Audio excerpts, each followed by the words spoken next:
महोदय, मैं और मेरे निर्वाचन क्षेत्र के लोग बहुत ध्यान से बजट के भाषण को सुन रहे थे। आशा ये थी कि सांगली को इस बजट में कुछ हासिल हो, लेकिन दुर्भाग्य ये रहा कि सांगली तो दूर, लगभग 1.5 घंटे के भाषण में एक बार भी मेरे राज्य महाराष्ट्र का नाम नहीं लिया गया। असम और बिहार के नदियों में आने वाली बाढ़ की बात की गई, लेकिन महाराष्ट्र में भी बाढ़ आते हैं, लेकिन महाराष्ट्र में बाढ़ और उससे होने वाली जान और माल के नुकसान की हानि की बात अर्थमंत्री जी ने नहीं की। आंध्र के अमरावती की बात की गई, उनको हजारों करोड़ रुपए का फंड दिया गया, लेकिन महाराष्ट्र में भी अमरावती आती है, उसका जिक्र न किया गया।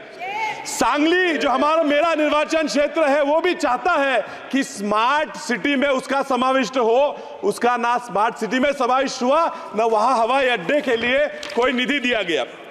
बिहार के सिंचाई योजनाओं के लिए AIBP और PMKSY से निधि देने की बात की गई, लेकिन मेरे महाराष्ट्र में, मेरे सांगली में विस्तारित महिषासुर और विस्तारित टेम्बू प्रकल्पों के लिए AIBP से निधि देने के लिए अर्थ मंत्री को कोई जरूरत महसूस नहीं हुई। महोदय, भारत के टैक्स का 37% हिस्सा यह महाराष्ट्र से आता है। भारत की GDP का 14% हिस्सा यह महाराष्ट्र देता है। सरकार का लक्ष्य है कि 5 ट्रिलियन की इकोनॉमी बनाएंगे। 5 ट्रिलियन की इकोनॉमी बनाने के लिए अगर भारत का महाराष्ट्र से 1 ट्रिलियन की इकोनॉमी ना बने तो ये 5 ट्रिलियन मुमकिन नहीं है। महाराष्ट्र के विकास के बिना इस भारत राष्ट्र का विकास होना नामुमकिन है। मैं महाराष्ट्र के एक स्टेट एंथम, जो हमारा राज्य गान है, उससे एक लाइन आपको बताता हूं। दारिद्र्याच्या उन्हात शिजला, निढळाच्या घामाने भिजला, देश गौरवासाठी झिजला, दिल्लीचे ही तख्त राखितो महाराष्ट्र माझा। इतिहास गवाह है सर कि दिल्ली का तख्त सलामत रखे की जिम्मेदारी महाराष्ट्र लेता था, लेता है और लेता रहेगा, फिर चाहे वो आर्थिक हो, सामाजिक हो, साहित्यिक हो या राजनीतिक हो। ये जो सरकार बनी है, इसको सलामत रखने का काम भी महाराष्ट्र ने उनको 17 सांसद देके किया है। अब महाराष्ट्र को हमें भूल जाओ, हमारी तरफ मत देखो, लेकिन उन 17 सांसदों को देख के तो महाराष्ट्र के लिए कुछ तो देना चाहिए था। अभी ये दिख रहे हैं, कुछ सांसद मुस्कुरा रहे हैं, इनको देख के पिक्चर का एक गाना याद आता है, तुम इतना जो मुस्कुरा रहे हो, क्या गम है उसको छुपा रहे हो।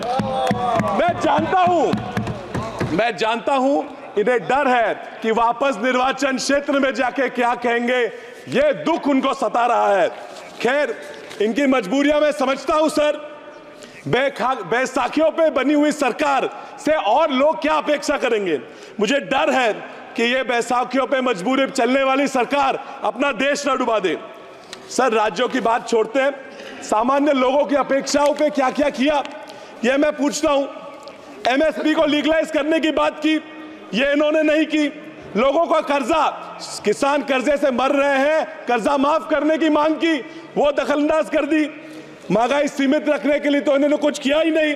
सर, EPS में 7,000 रुपए मासिक पेंशन देने की बात हुई, वो इन्होंने नजरअंदाज कर दी। भूमिहीन किसानों को भी सम्मान योजना में, PM सम्मान योजना में समाविष्ट करने की बात की, वो भी उन्होंने ठुकरा दी। सर, फर्टिलाइजर हो, सीड हो, उस पे लगने वाला GST भी इन्होंने माफ नहीं किया। मनरेगा में 400 रुपए तक मिनिमम वेज बढ़ा दो ये मांग की थी, वो भी उन्होंने नहीं दी। चलिए, नहीं दिया तो नहीं दिया, जो दिया उस पर मैं सर 1 मिनट बात करूंगा। Food subsidy, they have decided to again continue with the 80 crore food subsidy. So it's a very ironic issue because the entire BJP's plan, election manifesto going around telling people was कि if you don't vote us back to power, आपकी food subsidy खत्म हो जाएगी।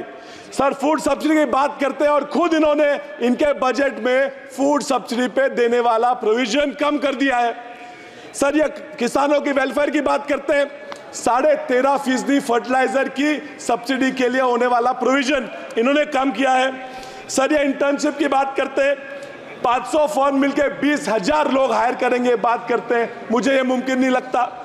Sir, ये 3 करोड़ घर बनाने की बातें करते हैं, मैंने पूरा बजट छान मारा, पिछले बजट से इस बजट में सिर्फ 5% ज्यादा प्रोविजन किया है।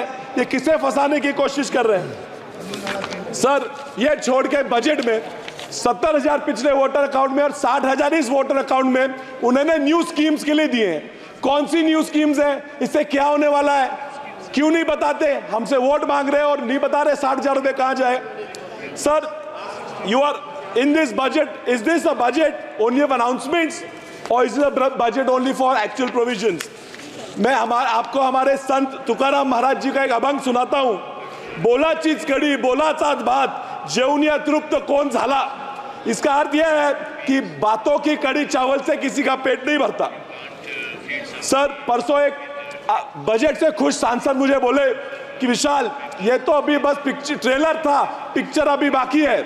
सर, ये ट्रेलर और पिक्चर सी बातों से मैं पूरा डर जाता हूं। परसों बीवी बोली एक ट्रेलर देख लिया पिक्चर का और पिक्चर दिखाने मुझे ले गई। सर, दिक्कत यह है कि ट्रेलर देख के पिक्चर तो चले गए, आधे घंटे में बोर करके बकवास पिक्चर ही बाहर आ गई। सर, ये दिक्कत इस सरकार से मेरी यही है कि ट्रेलर तो ये बहुत अच्छा बना लेते हैं, लेकिन इनसे पिक्चर नहीं बनती क्योंकि डायरेक्टर में ही प्रॉब्लम है। इस बार तो ट्रेलर भी बकवास हुआ। So I'll conclude the simple point, and I want to tell them why they have lost in states like Maharashtra. And they may go on and talk about how the constitution was brought in and how caste equation was brought in, but that is not the reason for them losing majority of the states of India. They have lost because there's an article by Indian Express which says that in every state where the GDP has dropped, the BJP has lost. And if they continue with this kind of economic policy, I assure you, sir, I'm concluding, I assure you, sir, आने वाले महाराष्ट्र हरियाणा के चुनाव में ये वापस हारेंगे। इसलिए इनको अनुरोध है कि इकोनॉमी पे ध्यान दो, वरना आप ज्यादा दिन उस तरफ नहीं रहने वाले। धन्यवाद।